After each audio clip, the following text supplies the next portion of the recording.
Sustraia saioa Euskal Telebistara itzuli da, eta lehen saio honetan ezoiko formatu bat erabili dugu. Urtarrilean egin diren ekitaldien laburpena prestatu dizueguta. Astigarragatik eta Zornotzatik sagardo berrien aurkezpenak ikusiko ditugu. Albisteetan Abadinoko San Blas azoka eta ondoren ardomunduari bide emango diogu Getariako San Anton azokarekin. Amaitzeko bi ekitaldi. Guardian ardotan espezializatuta egongo den zentro bat eraikitzeko jarritako lehen harria, eta Bilboko gure ardoak azoka.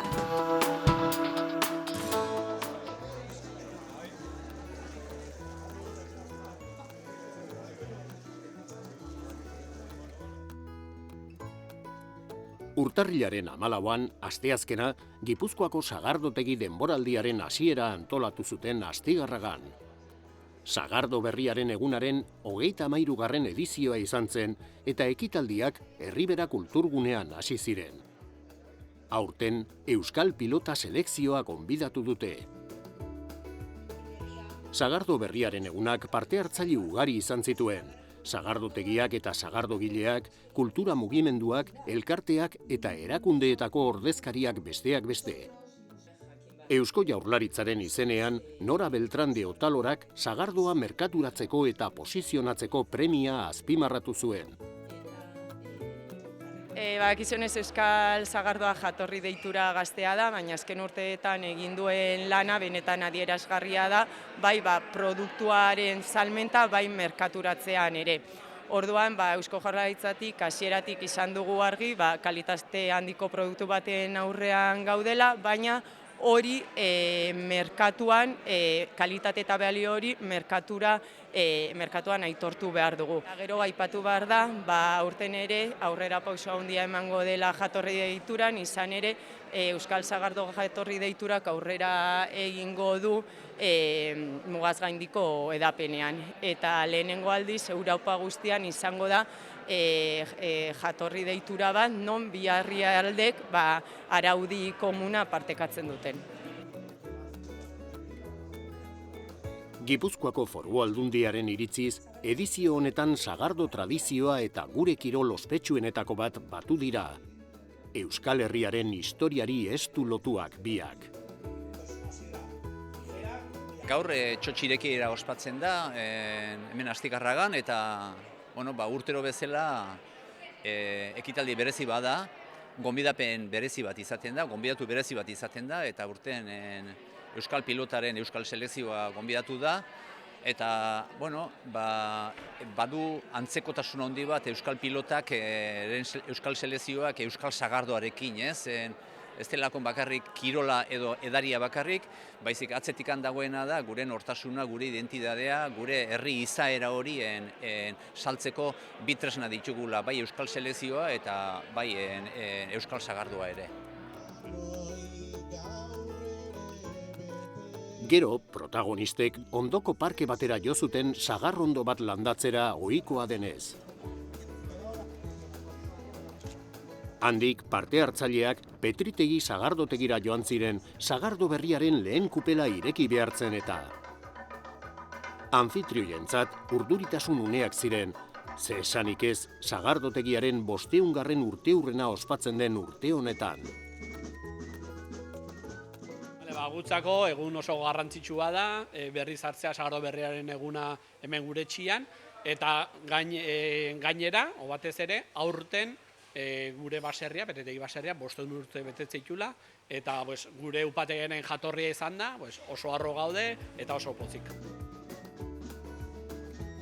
Egutegian egun hau gorriz seinalatuta daukaten antolatzaileen lanari esker, festa erabat arrakastatsua izan zen. Guretzako gaurkoa oso egun berezia da eta oso pozik gaude. Egia esan urtetik urtera ikusten dugu nola jendearentzat gaurkoa egun seinalatua dan, gure egutegian.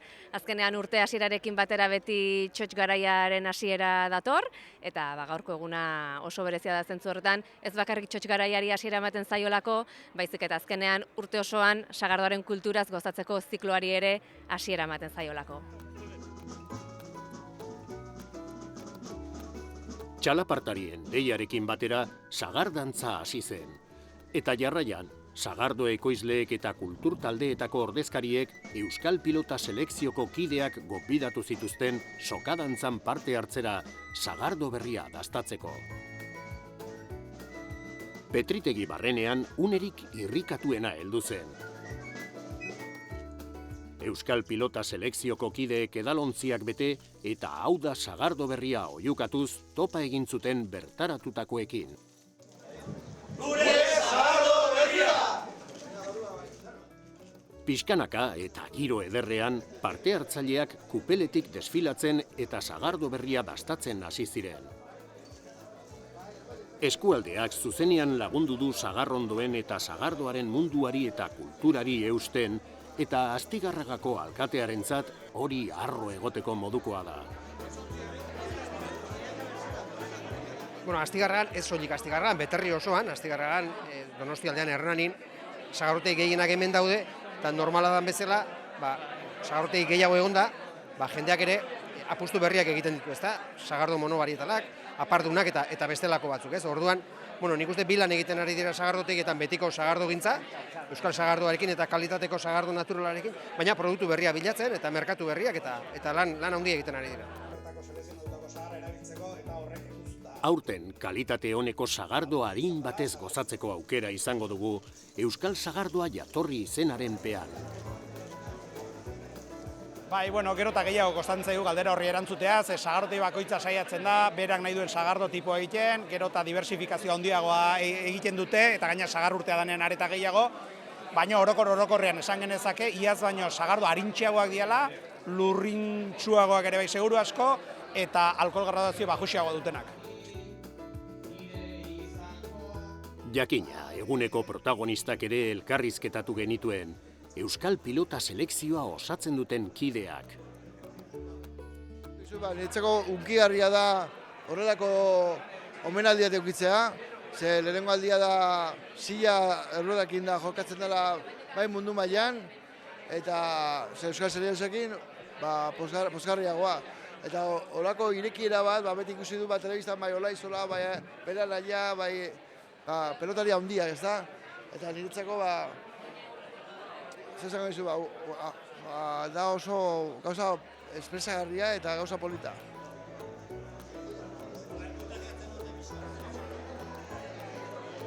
Astigarraga utzi eta Zornotzako Uxarte sagardotegira joango gara Bizkaiko sagardo denboraldia bertan hasi baitzen. 400 urtetik gorako baserri bat da eta Montorra auzoan dago.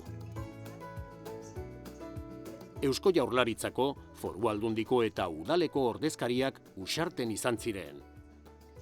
Ekoizleek, sagardogileek eta Euskal Sagardoa jatorri izenaren ordezkariek ere hartu zuten parte ekitaldian. Aurten, Fernando González izendatu dute enbaxadore La Rebelia jatetxeko sukaldaria. 2025an Michelin izar bat eman zioten. Tokiko produktuetatik abiatuta, bikaintasunaren alde egin duen bidea sendotzen lagundu dio horrek. Fernando arduratu zen txotxa irekitzeaz eta sagardo berriari ongietorria emateaz. Hau da, aurtengo Bizkaiko sagardoa, txotx! Haren atzetik, bertaratutakoek banan-banan jo zuten sagardo berriaz gozatzera. Enbaxadoreak berak azaldu zigun zergatik den hain garrantzitsua jatorri izeneko sagardoa bezalako produktu tradizional bat eta goi gastronomia batzea. Pues la verdad es que gastronómicamente... Gastronomiarekin oso lotuta dago. Beti bilatu baitugu produktu natural bat. Gertuko produktu bat. Bai eta gure lurraren nortasunari balioa ematea ere, eta sagardoarekin antzekotasun hori daukagu. Produktu naturala da, 0 kilometrokoa. Produktu hau, bai sukaldean, bai jatetxean sartu dugu. Ardo uztarketen barruan sartu dugu. Gure platerak lagundu eta aberasteko. Eta bikain uztartzen da. Que marida de maravilla. Ainhoa Salterain, Zornotzako alkatea pozarren zegoen, bai Uxarte, bai La Rebelia, herrian daudelako. Kontua da ohore bat ala, ohora eta arrotasuna Zornotzarra izan da, eta Amorebieta Etxanorako arrotasuna da. bai Jose Antonio Zamaioa izatea Zornotzan bertan, eta ibilbidea sendo eta luze bategaz, eta ja Fernando ekartea eta Fernando enbajadorea izatea beste ore bata, ze merezi deu, bere jatetxea ezagutzea, bere elikatzeko era ezagutzea, eta Zorrotzar alkate moduen niretzat arrontasuna da. Foru Aldundiak laguntza handia ematen die ekoizleei. Tradizioa eta sektorearen modernizazioa uztartzean datza kontua. Argi eta garbi dago, sagardoa uztartuta dagoela Bizkaitarron erronketan, eta ez genuke ulertuko Bizkaia sagarri barik, ondorioz sagardo barik. Gu hemen laguntzeko gauz, bultzatzeko, eta gonbite egiten diot Bizkaitar guztieri edari paregabe hau dastatzeko, ze benetan oso ona da.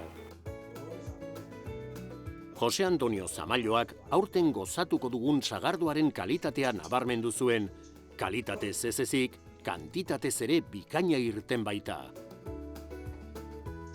Aurtengo kanpaina nik esango nuke berezi dela, ze sagar urtia izen da, ezaugarrizek beste sagar urtietan emotezeren ezaugarrizek ez duz emoten urtengo sagardoak. Hauzain ederradeko, agoan estruktura be agertzen da, eta gero graduazioan be zeiki gora danak, kupel guztiek agertzen diz. Orduen, sorpresa polita izen da, ze pentsatzen segun askoz motela izango zala, eta sagardo oso interesantie urten da urten.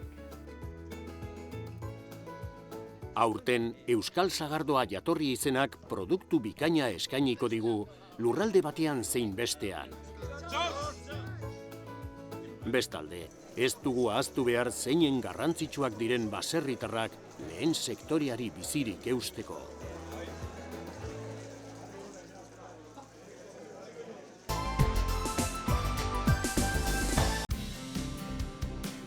Abadiñoko herriak milaka lagun bildu zituen San Blas eguneko ospakizunetan. Goizean goizetik, erakusketariak euren estanak prestatzen aritu ziren bisitariei harrera egiteko. Ganadu erakusketak ere jende asko erakarri zuen, Euskadiko arraza autoktonoen aberastasuna ikusi nahian. Osasun arrazoiengatik behi aziendarik erakutsi ezin izan zuten arren, Abadiño erakusleio aparta izan zen, gure bertoko arrazak ezagutzera emateko. Hoy es una pena que por el tema de las enfermedades... Behi ganaduaren gaitza dela eta arraza nagusietako bat falta zaigu. Pena da, baina osasuna lehen etxi behar izan dugu nahita ez. Hala ere, feria oso garrantzitsua da guretzat. Eta behirik ezpadago ere, bertoko arraza guztiak ditugu. 16 denera. Eta hoien alde lan egiten jarraitzen dugu. Trabajamos por ello.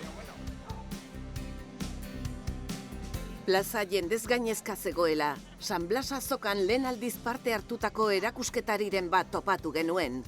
Ander Abaitua adibidez, Arabako Errioxatik etorria. Aroma de abejan bi ezti mota ditugu, udaberrikoa eta udazkenezkoa. Eta gero daukagu hainbat erleetatik ateratutako produktuak. Beste batzuk Bazkaran gaztandegia adibidez, ohikoak dira azoka honetan. Bezeroekin elkartzeko eguna da.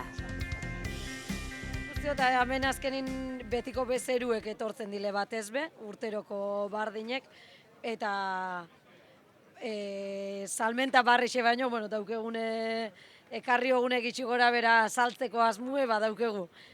Normalien holan izeten da.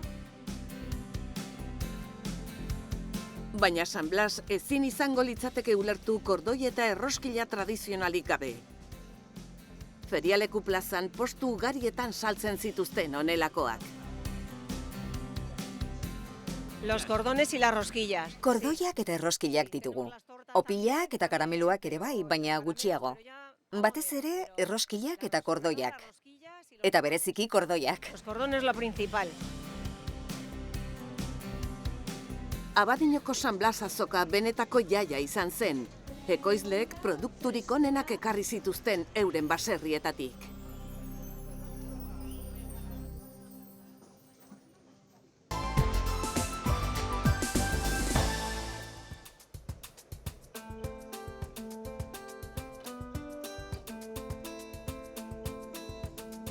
Urtarrilaren 17 oso egun berezia da Getarian.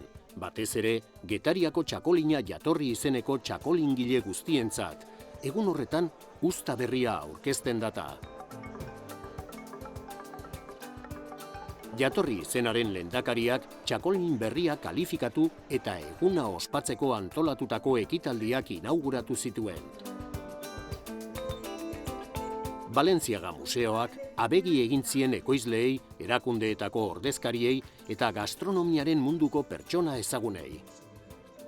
Ekitaldian, Maasti Jaun izendapenak entregatu zizkieten Zebankeko Ostalaritza Eskolari 50. urteurrenean eta Aiarako Eskolari 30. urteurrenean. Ostalaritza profesionalizatzeko eskola hoiek egindako lana aintzatestea izan zen ekitaldi horren helburua, Getariako txakolinarekin lotura estua baitu. Este premio supone... Zebankek 50 urte baino gehiago daramatza Gipuzkoako ostalaritza goi eskola gisa. Eta sari honek bere ibilbidea aitortzen du. Aurten 50. urteurrena ospatu dugu. Hortaz, egindako ahalegina eta sektoreari egin diogun ekarpena aintzatestea pozgarria da. Ostalaritzan lanean ari diren milaka ikasle trebatu dituguta. Garrantzitsua da, halaber, prestakuntzaren bidez kultura gastronomikoaren, tokiko produktuen eta gertutasunaren garrantzia transmititzea. Beraz, sari hau pozgarria da. Con mucho orgullo y mucha satisfacción. El premio San Maasti Jaun supone... Maasti Jaun izendapen hau, eskolan 30 urtez egin dugun lanaren aintzatespena da. 1986an hasi ginen. Urte luzeetan egindako lan gogorra eta prestakuntza aitortzen ditu. Ardoak lagundutako gastronomiarekiko konpromisoa ere bada. Sukaldaritzaren eta ardoaren arteko loturak estutzen baititu. Llevamos celebrando el 17... 35 urte daramatzagu Getariako txakolina aurkezten.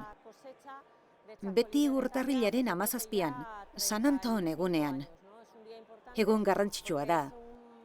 Uztaberriak emandako txakolinak merkatuan ikusten hasten garelako. Jendeak gure txakolina probatzeko aukera du, eta ea gustatzen zaion.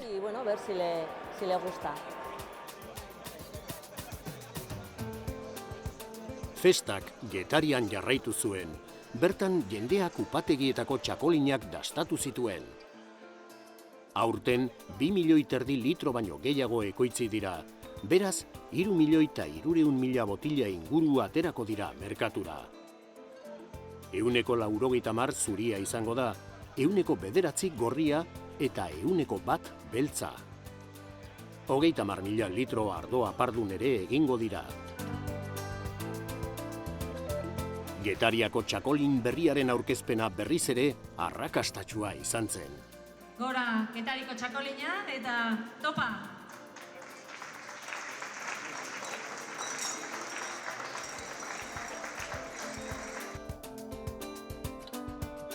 Bestalde, urtarrilaren 23an, ostirala, EDA Drinks and Wine Campusek eraikuntza prozesuari hasiera eman zion, Guardian lehen harria jartzeko ekitaldiarekin. Simbolismoz betetako ekitaldi bat antolatu zuten eta Eusko Jaurlaritzako, Arabako Foru Aldundiko eta Arabako Errioxako alkateek hartu zuten parte. Basque Culinary Centerren proiektu estrategiko honek ardoak eta edariak ditu ardatz, eta lanak 2027 urteko udazkenean amaitzea espero dute. Eraikinak 2027-28 ikasturtean hartuko ditu lehen ikasleak. Kutxa txiki batean botila bat ardo eta sinadura liburu bat sartu zituzten. Liburuan agintariek onena opazioten proiektuari. Jose Maria Izegak zentro honen eginkizunak nabarmendu zituen, besteak beste, ardoaren munduko talentu gazteen nazioarteko topaketa bat antolatzea. Edak, hainbat jarduera egingo ditu, ez? Azkenean, hezkuntza jarduerak, talentoa garatuko du, jakintza, ikerketa, berrikuntza, ekintzaileak lagunduko ditu, topaketak antolatuko ditu, azkenean jarduera desberdinak dira, guztiak, ardo sektorea eta edarien sektorea bultzatu eta garatzeko. Proiektu berritzailea da toki mailan zein mundu mailan, eta Euskadi jartzen du ardo munduaren erdigunean. Arabako ardoei beste bultzada bat emango die, zeren enologo askoren ustez, oraingoak eskualdeko historiako ardorik onenak baitira.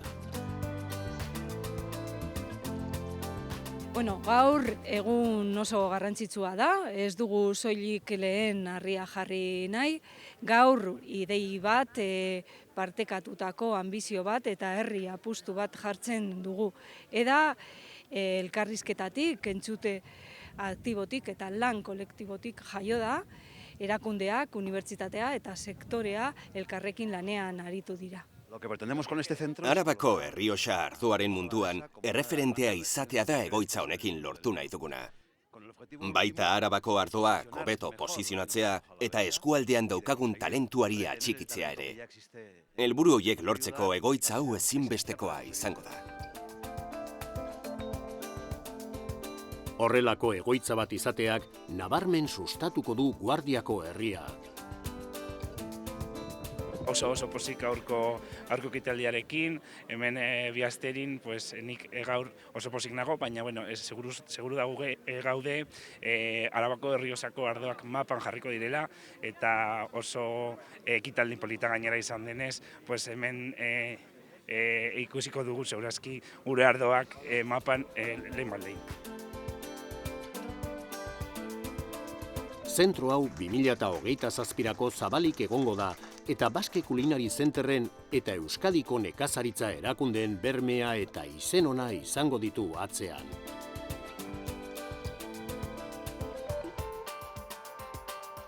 Halaber, ardoaren eta edarien munduarekin lotuta, urtarrilaren 26an, astelena, gure ardoak topaketa antolatu zuten Bilboko Euskalduna jauregian, eta Euskadiko edarien sektore osoa bildu zuen. Bi alditan bakarrik antolatu bada ere, sektorearen presentzia, merkatua eta negozio aukerak indartu ditu. Gure ardoakek erakutsi du sektore sendo eta askotariko bat daukagula eta lehiatzeko prest dagoela. Amaia Barredo, Eusko Jaurlaritzako sailburuak ireki zuen jardunaldia, eta ondoren Euskal Nekazaritza erakundeetako ordezkariekin batera estanak bisitatu zituen Euskalduna jauregian. Euskadiko edarien arloko 80 enpresak eta 700 bisitarik topaketaren garrantzia erakusten dute. Gure ardoak Euskal edarien topalekoa izan nahi du. Gure asmoa da hemen biltzea Euskadik edarien munduan daukan aniztasuna, bai edari mota eta upategien aldetik.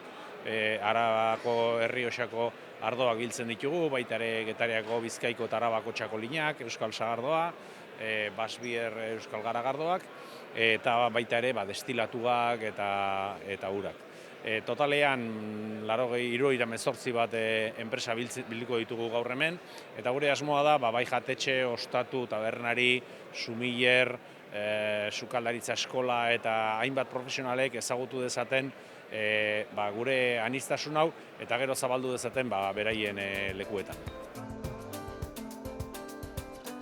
Gure ardoakek hitzaldiak eta dastak ere antolatzen ditu Euskadiko edariak sakonago ezagutzeko.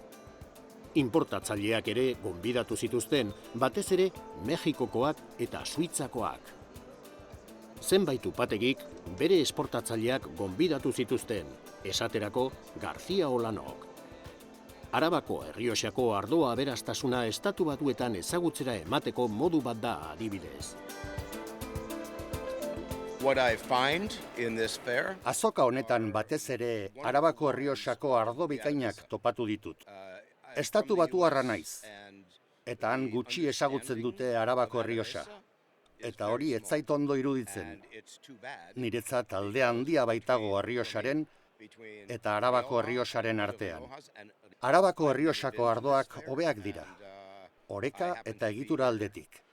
Lehen aldiz egon naiz azoka honetan, eta Arabako Errioxako nire upategiarekin etorri naiz. Ezagutzen enituen ardo berriak eta eskualdean ekoizten den guztia topatzen ari naiz.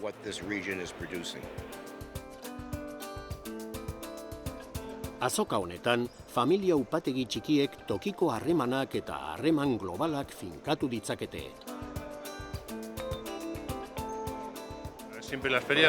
Azokak beti datoz ondo, eta familia upategietara bideratuta egonezkero hainbat hobe. Bizkaiko ostalaritzak Arabako Errioxaren alde egin behar du. Eta beste herrialde batzuetatik inportatzaileak etortzen badira, guretzat hori oso erakargarria da. Gure ardoak ekimenak 3 jatorri izenen presentzia indartzen du, bai toki mailan, bai nazioarte mailan. Hemendik bertatik esportatu egin daiteke nazioarteko azoka espezializatuetara joan beharrik gabe.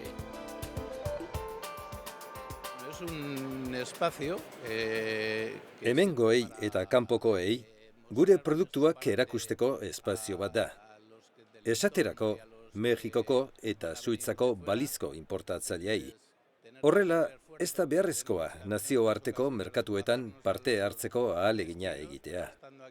Etxetik atera gabe ezagutu gaitzakete, eta mota guztietako edariak ekoizteko dugun ahalmena ikusi. Guretzako garrantzitsua da hemen egotea, Bizkaiko txakolinan dako, ardo bezala beste hainbat ekoizleekin hemen egotea, gure ekoizleak ere aukera eukitzeko, eurek transmititzeko diharduten lan horregaz, eta kanpotik datorren entzako, bai bertako jatetzeak, eta baita estatu mailako distribuzioak eta aukera izateko, eurekin lehenengo eskuan ardo berri hauek bere dastatzeko.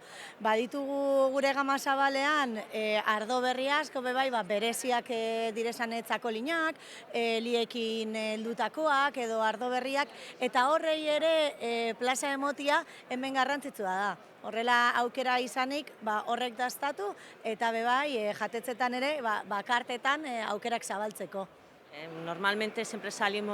Normalean, beti ateratzen gara estatuko edo nazioarteko azoketara. Eta askotan, tokiko merkatua ahaztu egiten zaigu. Etorri diren upatigientzat interesgarria da. Harreman interesgarriak lortu ditzaketelako, bai Euskadin, bai estatuan.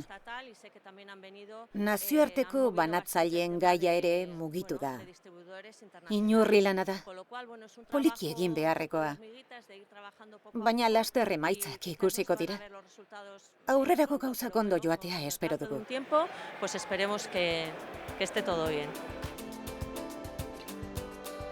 Gero eta produktu berriagoak eskaintzen dituen sagardogintzarako erakusleio bikaina da nazioartera begira.